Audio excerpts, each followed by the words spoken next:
এখানে মসজিদ মানে কেবল চার দেওয়ালের ভিতরে আবদ্ধ নয়, শুধু চার দেওয়াল নয়, বরং যে কোনো স্থান। মুসলিম ধর্মের কাহিনী, ইসলাম ধর্মের বর্তমান সিচুয়েশন আমরা যদি দেখি, এই মন্দির ভগবানের ঘর ছাড়া আর কিছুই না। এখানে আল্লাহর ঘরটা একবার বলেন যে আল্লাহর ঘর, এক রিপোর্টার বলেন আল্লাহ কি সেখানে শুয়ে থাকে নাকি? আল্লাহর ঘর হয় কিভাবে? কিনে দেখাচ্ছি আপনার এলাকায় বা তার আশেপাশে কি, বা এই মসজিদের পাশে যদি একটি গরিব ব্যক্তি থেকে থাকে যে হয়তো বা কষ্টে রয়েছে, লোকলজ্জার ভয়ে, সমাজের ভয়ে, মানুষের উপহাসের ভয়ে, সে হয়তো তার অভাব, তার দুঃখের কথা, তার কষ্টের কথা কাউকে বলতে পারছে না, কিন্তু আপনারা যারা মুসল্লি হচ্ছেন, আমি আপনাকে ধরেই বললাম বাবুল ভাই, তারা হয়তো মনে করতেছেন যে সে তো সুখেই আছে, কারণ সে আপনাদের সাথে দেখা হলে হাসি মুখে কথা বলতেছে, সে হাসি মুখে হয়তো দুটো আলাপচারিতা। ধন্যবাদ সুদেব ভাই আমাকে সংযুক্ত করার জন্য। আপনাকে অন্তরন্তস্থল থেকে মোবারকবাদ জানাচ্ছি। এই মসজিদটা আমার গ্রামে, যিনি মসজিদটা নির্মাণ করছেন তার সাথে আমার খুব ভালো সম্পর্ক। উনি আমাকে 2015 সালে দুবাইতে অন দা রেকর্ড থেকে যাবে আমার একটা এলাকার অনুষ্ঠান, উনি আমাকে 1,80,000 টাকা ডোনেশন দিয়েছে। আমি একটা সামাজিক অনুষ্ঠানে, ওই অনুষ্ঠানের আহ্বায়ক আমি ছিলাম। সবাই হয়তো আমার এলাকা কেউ থাকলে শুনতেছে, আমাকে উনি 1,80,000 টাকা দিয়েছিল। প্রথমে দিয়েছিল 1.5 লাখ টাকা। আবার অনুষ্ঠানের পরে যখন জিজ্ঞেস করলো, বাবুল তোমার কোনো টাকার সমস্যা হবে অনুষ্ঠানে, তুমি তো দেখতেছি অনুষ্ঠানে অনেক ব্যাপক খরচ করে ফেলছো। আমি বলছি কিছু একটা সমস্যা হবে, ঠিক আছে তাহলে তুমি আমার কাছে আরো কিছু টাকা নিও। ওনার ওয়াইফ সহ ছিল, ওনার অন্যান্য সম্মানিত আলোচক বৃন্দ, সবাইকে সালাম আলাইকুম।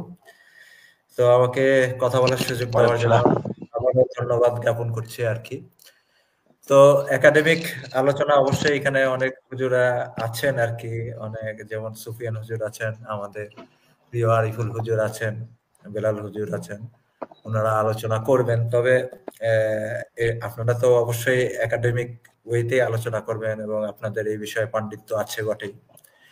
তো আমার যেটা আর কি শুনতে পেলাম আর কি, যে কেমন কথাটা, যে একদিকে মসজিদ খুব হাইরেস মসজিদ হচ্ছে, অপরদিকে একটি ক্ষুধার্ত ব্যক্তি আপনার সে ক্ষুধার যাতনায় কাতরাচ্ছে আর কি।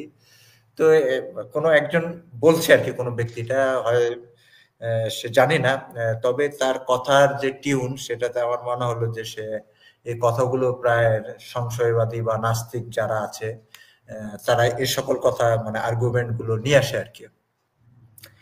তো এখানে আপনার যেটা আমার কাছে খুব মানে হাস্যকর মনে হলো যে জিনিসটা, যে মসজিদ যেটা আছে এখানে মাহবুব ভাই বলেছেন এবং পবিত্র কোরআনের আয়াতে অসংখ্য বার বলা আছে মসজিদের গুরুত্ব সম্বন্ধে। তো মসজিদ হলো মুসলমানদের ওরশিপ করার স্থান আর কি, এবং পবিত্র জায়গা।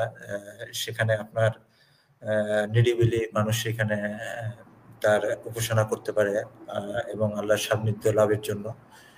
তো এখানে পবিত্র ব্যক্তিরাই থাকেন, উজু করেন, এখানে সালাত আদায় করেন আর কি। তো এখানে কোনো নোংরামি বা ভণ্ডামি বা কোনো কিছু ওই ধরনের কিছু হয় না, এটা সবাই জানে আর কি। এটা বিশ্বব্যাপী সমাদৃত বিষয়টা, সবাই জানে যে মসজিদ কি জিনিস। তো এখানে আপনার যে জিনিসটা সে ব্যক্তিটা টেনে আনলো, যে জিনিসটা হলো ক্ষুধার্ত ব্যক্তি এখানে আছে, তার দিকে দৃষ্টি নিক্ষেপ না করে এরকম হাইরেস আপনার আপনার মসজিদ নির্মাণ হচ্ছে। তো জিনিসটা মানে সে একটা মানবিক দৃষ্টিভঙ্গি মানে তুলে ধরেছে এখানে, যেটা হলো মানুষের মনের ভিতরে একটা আঁচড় কাটা, দাগ কাটা, যে আসলে তো কেন আমরা মসজিদ নির্মাণ করব বা কেন মসজিদের প্রতি একটা অবহেলা স্বরূপ আর কি, এবং সে পক্ষান্তর সে মানবিক একটা দৃষ্টিভঙ্গি রেখেছে। তো এখানে আপনারা যে আমরা দেখি যে উঁচু দরের সমাজের ব্যক্তিবর্গরা তারা বিভিন্ন ধরনের হাইরেস বিল্ডিং তুলছে, মনে করেন অনেক, একবারে 20 তলা 50 তলা, এবং কি এরকম সরাইখানা, মদের কারখানা, তারপর বিভিন্ন নাইট ক্লাব, বিভিন্ন কি কি এগুলো আর কি, যেখানে খগেন নাস্তিকদের মৌজ ফুর্তির জায়গা।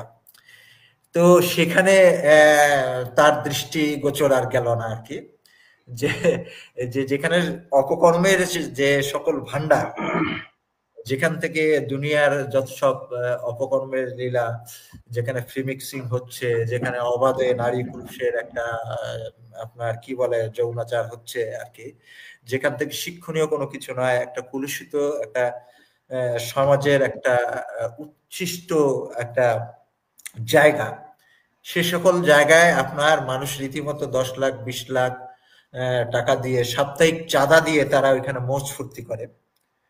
তো সেই সকল ব্যক্তিবর্গদেরকে তো তার সেই মানবিক দৃষ্টি দিয়েই তাদেরকে তো বলা উচিত, এই তোরা মদ গাঁজা এই সকল শরাব নারী এই সকল বিলাসিতা না করে তোমরা একটু ওই সকল দুষ্ট ব্যক্তিদের দিকে তোমরা কিছু তাকাও, তাদের কিছু বিধি ব্যবস্থা করো।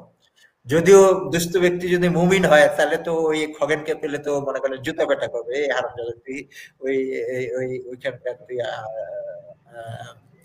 এই সকল অবৈধ পয়সা রুজি রোজগার দিয়ে তুমি আমাকে হেল্প করতে চাচ্ছ। কোনো মুমিন দুষ্ট ব্যক্তি সেটা কখনোই সেটা গ্রহণ করবে না। আর আমাদের পৃথিবী তো হলো আমাদের যেটা আছে সেটা হলো কথা পরীক্ষার জায়গা। এখানে আপনার একজন নিম্নবিত্ত মানুষের যে তার নলেজ যে এবং তার কর্ম পরিধি অনুযায়ী আল্লাহ সুবহানাহু ওয়া তাআলা তার বিচার করবেন, এবং সমাজে উচ্চ ব্যক্তিরও তার অর্থ বিত্ত, তার জ্ঞান, তার দায়িত্ব, সেই বোধ থেকে তার বিচার করবেন। এখানে কাউকে ছোট বা বড় করার কোনো ইসলামে কোনো এখানে কোনো নাই। এখানে রাসূলুল্লাহ সাল্লাল্লাহু আলাইহি সাল্লাম উনি বিদায় হজ্জের ভাষণে পরিষ্কার আমাদের উদ্দেশ্যে বলেছেন যে আজ থেকে কোনো আরব বা অনারবের ভিতরে কোনো ভেদাভেদ থাকবে না, কোনো বর্ণ প্রথা থাকবে না, কোনো দাস প্রথা থাকবে না। এখান থেকে তো আমরা পরিষ্কার একটা মেসেজ পাই। এবং দেখেন মসজিদে কিন্তু এখানে একজন দরিদ্র ব্যক্তিও কিন্তু পুত পবিত্র হয়ে আপনার সমাজের সবচেয়ে ধনাঢ্য যে ব্যক্তি আছে তার পাশে কিন্তু দাঁড়িয়ে সালাত আদায় করছে। সেখানে সে ধনাঢ্য ব্যক্তি তাকে তো বলে না যে তুমি এখান থেকে চলে যাও, বা এখানে কেউ কার্পণ্য করে না। তো এখানে সেই একটা পবিত্র স্থানকে নিয়ে সে ব্যক্তির যে কটূক্তিমূলক মানে সে মানবিকতার আড়ালে সে যে কাজটা করছে, যেগুলো নাস্তিকরা যেটা করে, আমি সেটার একটা পুরো পরিপূর্ণ একটা ফ্লেভার পেলাম আর কি। তো এতটুকুই বলার ছিল। আর যদি কোনো বঙ্গীয় খগেন যদি আসে তো তার সাথে আলোচনা করা যাবে। জি ধন্যবাদ। অসংখ্য ধন্যবাদ। আমরা খগেন টগেন না বলি, হ্যাঁ। আচ্ছা, তো এখন আপনি যথার্থ বলছেন না আসলে। আচ্ছা, এখন ঘটনা হচ্ছে যে যথার্থ বলছেন জাদ ভাই, আপনি যেটা বলছেন চমৎকার বলছেন। সেটা হচ্ছে যে এই যে লাখ লাখ কোটি কোটি টাকা খরচ করে আসর বসানো হয়, কোটি কোটি টাকার খরচ করে এই যে অপচয় করা হয়, হ্যাঁ, যে মানে জুয়ার আসর, তারপর মদের বার, এই যে এগুলো বসানো হয়, হ্যাঁ, এগুলো ব্যাপারে কিন্তু তাদের কোনো ইয়ে নাই, তিল পরিমাণ কোনো মাথা ব্যথা নাই। মাথা ব্যথা কোথায়? মাথা ব্যথা হচ্ছে মসজিদ নিয়ে তাদের বড় মানে খাউজানি, বড় চুলকানি। হ্যাঁ, এগুলো তো ভয়ানক বিষয় ভাই। এইগুলো আসলে মানে তারা যে ইসলামের যে সৌন্দর্য, ইসলামের যে মানে সৌন্দর্য যেটা আছে, সেই সৌন্দর্যটাকে যে কিভাবে একটা অন্যদিকে নিয়ে যাচ্ছে, অন্যদিকে ধাবিত করাচ্ছে, হ্যাঁ, সেটারই একটা পরীক্ষিত প্রমাণ আর কি। তো বেলাল ভাই, আপনি কিছু বলতে চাচ্ছিলেন, বলেন। আসসালামু আলাইকুম ওয়া রাহমাতুল্লাহি ওয়া বারাকাতুহু। ওয়ালাইকুম আসসালাম। যে আমাদের সম্মানিত ভাইয়েরা অনেক সুন্দর সুন্দর কথা বললেন, যে একটা ইস্যুকে কেন্দ্র করে যে এই যে একদল যারা আছে, যারা আহ, আমাদেরকে মুসলিমদেরকে মসজিদে যেতে বাধা দিচ্ছে, যারা মহান আল্লাহ তাআলা পবিত্র কোরআনের সূরা বাকারার 114 নম্বর আয়াতে সেখানে আল্লাহ তাআলা বলে দিয়েছেন, তার চেয়ে বড় জালিম আর কি আছে যে আল্লাহর ঘর মসজিদ গুলোতে আল্লাহর নাম নিতে বাধা দেয়। এরাই হচ্ছে তারা। বাকারা কত? 114। স্পষ্ট, তার চেয়ে জালিম কে? জি বলেন। যে আল্লাহর মসজিদ সমূহে তার নাম নিতে, স্মরণ করতে বাধা দেয়। তো এরাই হচ্ছে সবচেয়ে বড় জালেম। তো যাই হোক, এরা এই যে দাবি করলো যে মসজিদ 5 কোটি টাকা ব্যয় মসজিদ নির্মাণ করার কারণে নাকি ওই যে গরিব অসহায় থাকে। না, আমি বলি যে মসজিদ নির্মাণ করার জন্য যে একজন গরিব অসহায়, যে না, ইসলামে জাকাতের ব্যবস্থা আছে।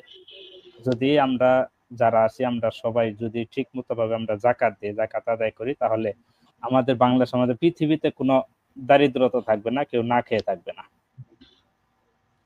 তো তারা যে ইস্যুটা করলো, তো আমি আরেকটু ভালো লাগতো যদি তারা এই যে বিভিন্ন যে ভাইয়েরা যে বললেন যে ডান্স ক্লাব, যে নাইট ক্লাব, তারপর বিভিন্ন সুইমিং পুল, তারপরে যে কনসার্ট যে হয়, তারা যে টিকিট কেটে কোনো কোনো কনসার্টে 1 লাখ 2 লাখ টাকাও খরচ করে টিকিট কেটে তারা এই কনসার্টে অংশগ্রহণ করে।